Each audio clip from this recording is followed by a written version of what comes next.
The night sky had always been a canvas of wonder and mystery, a veil behind which humanity had long sought answers to age-old questions. Are we alone? What lies beyond? For centuries, we stared into the infinite abyss, our telescopes and satellites reaching out like desperate hands into the void, seeking a connection. And then, one day, we found it, or perhaps it found us. This is the story of how humanity's first triumphant step into the cosmos became the harbinger of its darkest hour. It all began with the Artemis VII mission, Earth's first manned interstellar voyage. A collaboration of the world's greatest minds, Artemis VII was humanity's crowning achievement, the pinnacle of decades of research, sacrifice, and dreams. The mission's goal was to explore Proxima Centauri b, the nearest exoplanet believed to harbor conditions suitable for life. The crew was a carefully selected team of 5 astronauts. Commander Eleanor Vance, a seasoned leader whose calm under pressure was as legendary as her piercing blue gaze. Dr. Adrian Malik, an astrophysicist and biologist, whose theories on extraterrestrial life had shaped the mission itself. Lieutenant Marcus Trent, a brash but brilliant engineer, tasked with maintaining the ship's delicate systems. Specialist Carla Moreno, a communications expert fluent in over a dozen programming languages and trained in deciphering potential alien signals.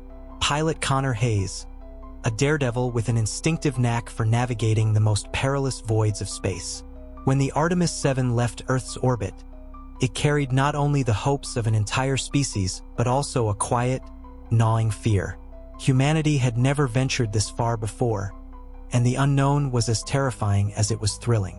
Yet, the mission proceeded without incident, a textbook-perfect voyage across the silent ocean of stars. Upon reaching Proxima Centauri b, the crew discovered something extraordinary: a vast, desolate landscape littered with the ruins of an ancient alien civilization. Towers of blackened stone, etched with incomprehensible symbols, jutted from the barren ground like skeletal fingers. Among the ruins, they found what appeared to be a beacon, pulsing faintly with a sickly green light. "Should we touch it?" Marcus had joked, his voice tinged with nervous laughter. "Touching alien artifacts is exactly how every horror story begins," Carla had quipped, her attempt at humor doing little to mask her unease. Dr. Malik, however, was fascinated. The beacon's design was unlike anything he had ever seen, and its energy signature defied all known physics. Despite the crew's reservations, he insisted on studying it, certain it held the answers they had come so far to find. And so they activated it. The return journey to Earth began as triumphantly as their departure. The beacon, now safely secured aboard the ship, was hailed as the discovery of the millennium. The crew had become instant heroes, their names already immortalized in the annals of history. But something was wrong. It started small, odd noises in the ship's corridors, equipment malfunctioning without explanation, fleeting shadows caught in the corner of their eyes. At first, they attributed it to stress and exhaustion, but the incidents grew more sinister with each passing day. Dr. Malik was the first to notice the changes. "There's something in the data," he muttered one evening, his eyes bloodshot from sleepless nights spent analyzing the beacon's signals. "It's almost as if it's alive. It's communicating with something." "Communicating with what?" Commander Vance demanded, her voice edged with concern. "I don't know," Malik admitted, his expression haunted. "But I think we've awakened something." By the time the Artemis VII re-entered Earth's atmosphere, the crew was on edge, their triumphant return overshadowed by a growing sense of dread. As they descended, they failed to notice the faint, almost imperceptible shimmer in the air surrounding their ship, a ripple in reality itself, as if something unseen was following them home. The world greeted the crew with open arms. Parades were held, medals awarded, speeches given.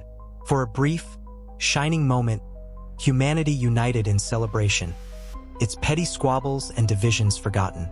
But beneath the surface, unease festered. Strange weather patterns began to emerge, and reports of bizarre phenomena flooded in from around the globe. Unexplained power outages, animals behaving erratically, people vanishing without a trace. And then they arrived. It began with the skies. On a moonless night, a black void opened above the Atlantic Ocean, a wound in the fabric of the universe. From it emerged ships unlike anything humanity had ever imagined, monolithic, jagged structures that seemed to drink in the light around them. They moved with an otherworldly grace, silent but menacing, casting long shadows over the terrified cities below. The first attack came without warning. Entire neighborhoods were obliterated in an instant, their ruins crawling with grotesque, insectoid creatures that moved with terrifying precision. The aliens, dubbed the Vorith by desperate scientists scrambling to identify them, were not here to negotiate. They were here to conquer. The Vorith descended like a plague, consuming Earth with a deliberate and horrifying methodology. Where other invaders in history might have simply razed and pillaged, the Vorith didn't merely destroy, they repurposed. Entire cities were rendered into massive industrial zones, their ruins repurposed as factories or biofacilities. Human life was categorized, processed, and reshaped to serve their insidious designs. In the first weeks of the invasion, the Vorith's tactics became chillingly clear. Their forces struck in surgical precision, bypassing conventional military engagements and targeting civilian hubs. People weren't killed outright. They were captured en masse, their fates varied and uniformly nightmarish. Some were taken to vast Vorith motherships hovering ominously above the planet. These were biomechanical leviathans, alive in some horrifying, organic way. Inside, the abductees were subjected to gruesome experiments, their bodies mutilated and modified with alien machinery. Hybrids were born of these experiments, grotesque, half-human, half-machine monstrosities bred for one purpose: war. Stripped of all free will, these drones were connected to the Vorith hive mind, their humanity erased as they became instruments of destruction. Others were condemned to labor camps, forced to mine and refine rare minerals buried deep within Earth's crust. Entire swaths of the planet were transformed into colossal strip mines, the once vibrant landscapes reduced to desolate scars on the Earth.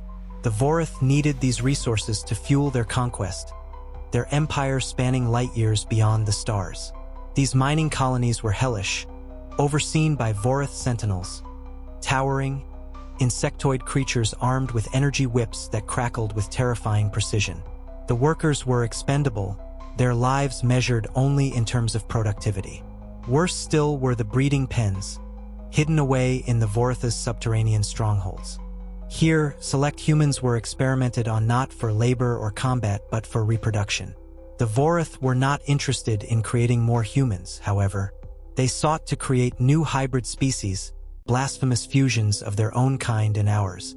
These experiments produced horrifying results. Malformed beings with vacant eyes, their bodies caught between two incompatible forms. The Vorith's weapons defied all human understanding. Their disintegration rifles turned soldiers into clouds of ash with a single shot, while their combat drones, spindly, spider-like machines with unnerving grace, swept through resistance forces like reapers.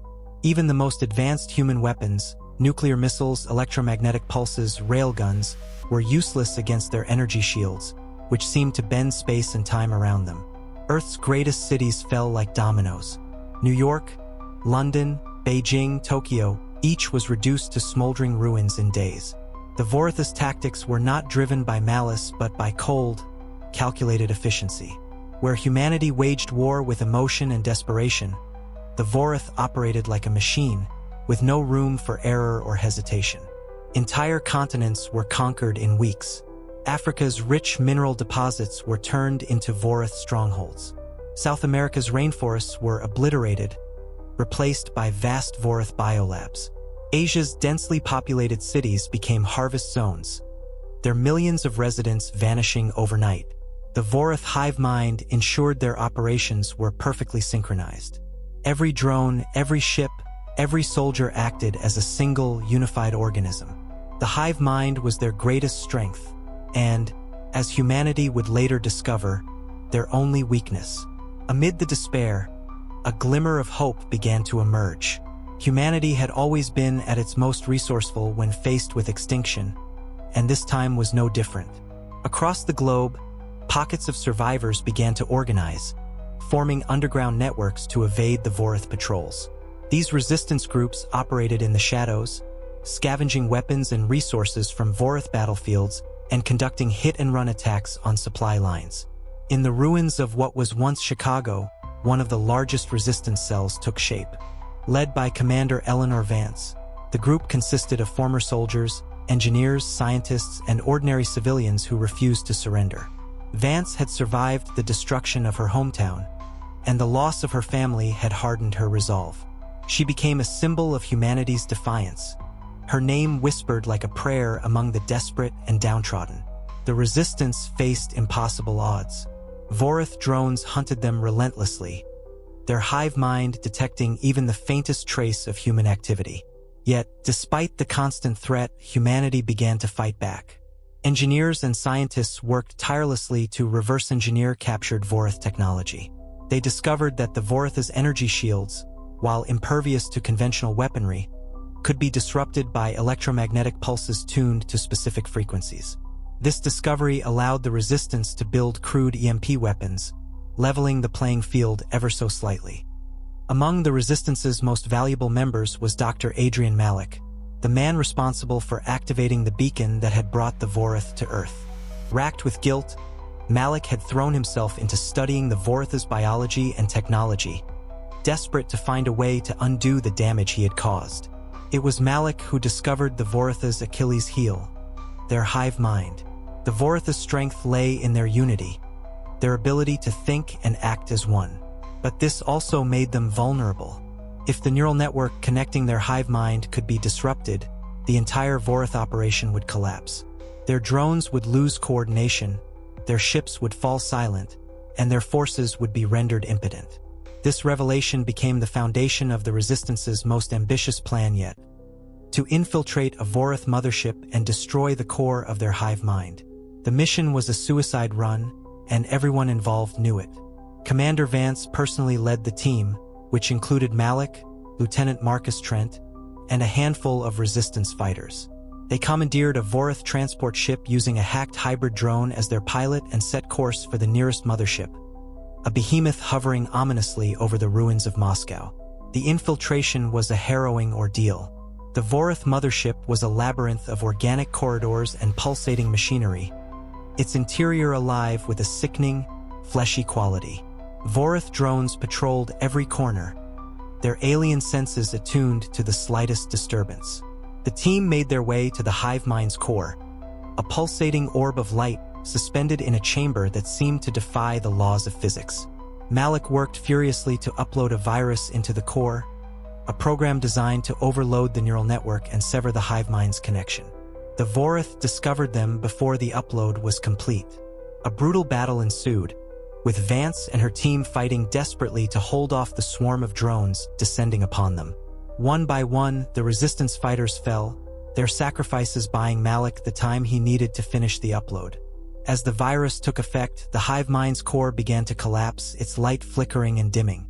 Across the globe, Vorath drones froze mid-action, their connection to the hive mind severed. For the first time, humanity had struck a decisive blow against its oppressors.